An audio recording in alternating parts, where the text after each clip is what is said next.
Vous êtes sur Moto TV, chers téléspectateurs. Bienvenue dans ce journal. Nous commençons par les sommaires.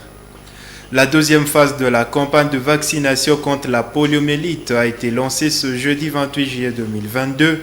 Plus de 88 000 enfants de moins de 59 mois sont concernés par cette vaccination dans la division provinciale de la santé antenne de Butembo. Mesdames et messieurs, installez-vous confortablement pour l'intégralité de ce journal.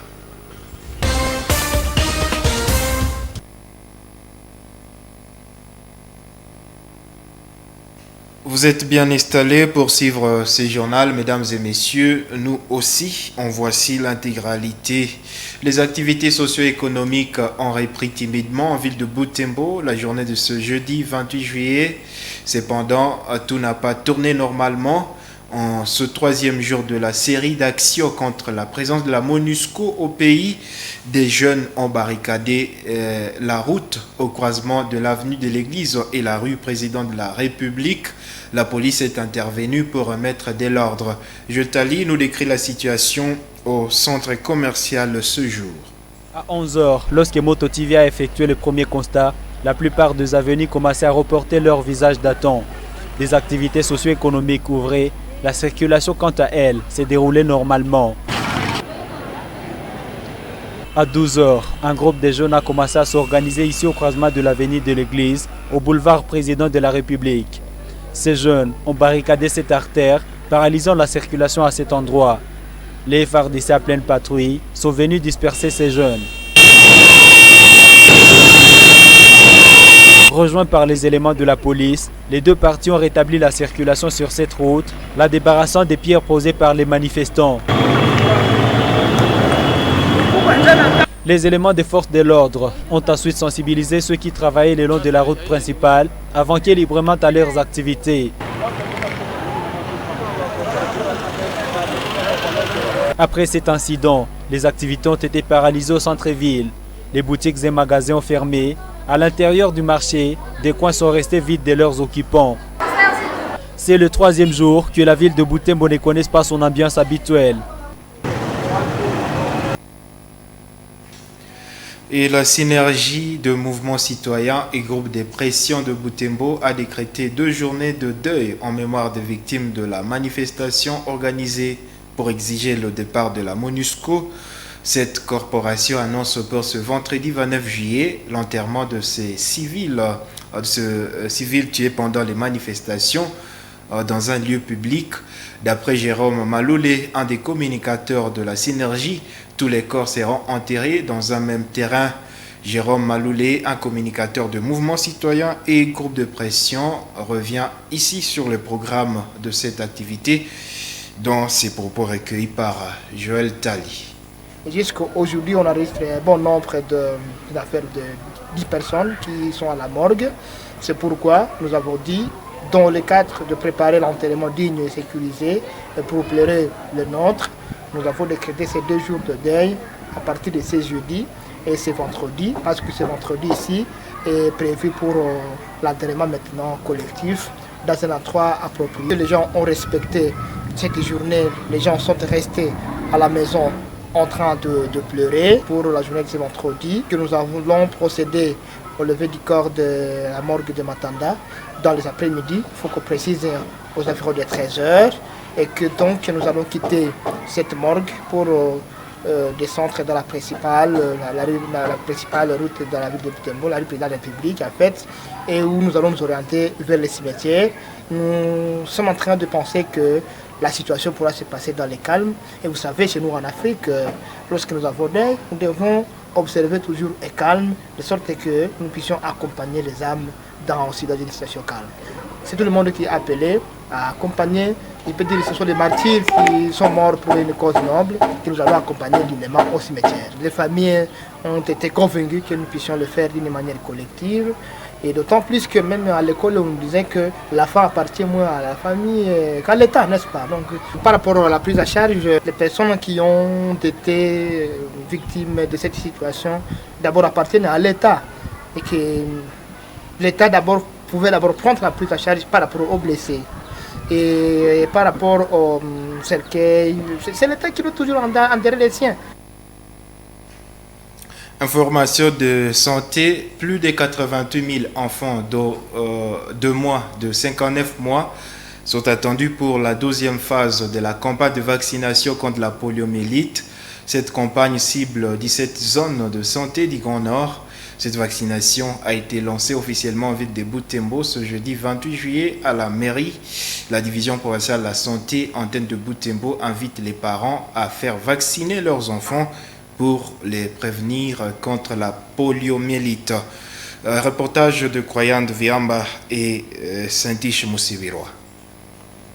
C'est dans cette salle de la mairie où ont vécu les activités de lancement officiel de la vaccination contre la poliomyélite dans un contexte particulier de tension en ville de Butembo. C'est le maire intérimaire de Butembo qui a donné le go à cette campagne qui va durer environ 3 jours. Il appelle les habitants de sa juridiction à apprêter leurs enfants à recevoir leurs gouttes de vaccin. Mesdames et messieurs et chers parents, ne soyons pas responsables de la paralysie de nos enfants. Réservons un accueil chaleureux à toutes les équipes de vaccination qui nous visiteront. À la question de savoir si un enfant qui a été vacciné contre la poliomyélite peut encore être vacciné au cours du 2e passage, je vous répondrai par oui. Tout simplement parce que plus un enfant est vacciné contre la poliomyélite, mieux il est protégé. Je vous encourage à adhérer massivement aux activités qui seront déployées pour le bien-être de votre progéniture, pour le bien des enfants de la République démocratique du Congo.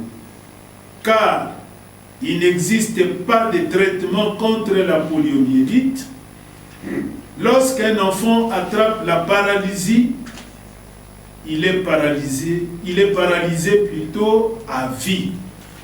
Sur ce, au nom du gouverneur de la province du Nord Kivu, le lieutenant-général Ndima Komba Constant, je lance officiellement le 2e passage de la campagne de vaccination contre la poliomyélite sur toute l'étendue de la ville de Butembo. Je vous remercie.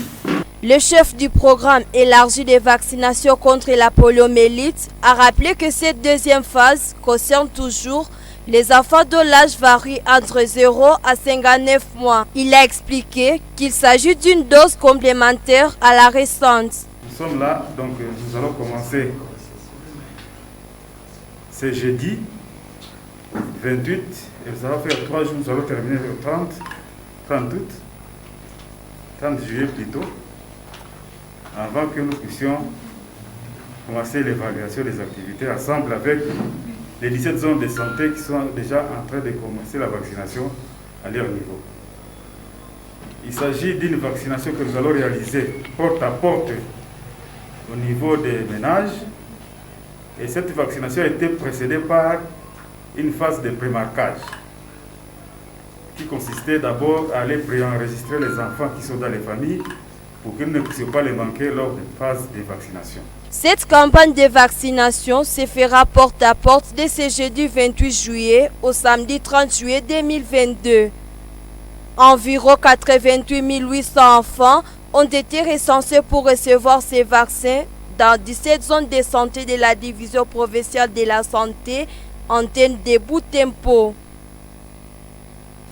Et la population de la ville de Butembo est appelée à se faire dépister contre l'hépatite pour éviter les pires et à la jeunesse de pratiquer la responsabilité sexuelle. Propos du docteur Olivier Moulissia, médecin traitant au centre hospitalier de l'association Femmes engagées pour la promotion de la santé intégrale FEPSI. Il a dit à l'occasion de la journée mondiale contre l'hépatite célébrée ce jeudi 28 juillet 2022 à Butembo, cette maladie est une réalité. C'est ce qu'il a dit. Et il a indiqué que cette maladie se manifeste par l'inflammation de la foie causée par des substances toxiques ou certains virus. Nous suivons de détails dans ce reportage de Jenny Moussiviroa. Comme dans d'autres structures sanitaires, le centre hospitalier Femmes Engagées pour la santé intégrale FEPSI accueille des malades souffrant de l'hépatite.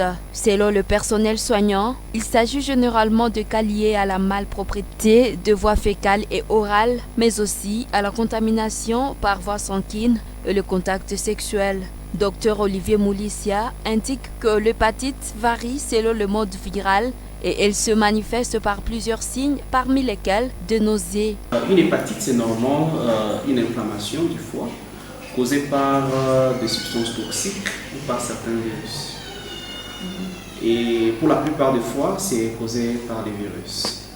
Il y a, c'est nommé virus, hépatite à virus, hépatite A, B, C, D et E, qui diffèrent par leur mode de contamination et qui diffèrent aussi par leur agressivité. Le virus hépatite A, E et D se transmettent par voie féco-orale, tandis que les virus B et C se transmettent par le contact des liquides biologiques. Cela peut se faire par des contacts sexuels ou par mauvaise manipulation des objets tranchants.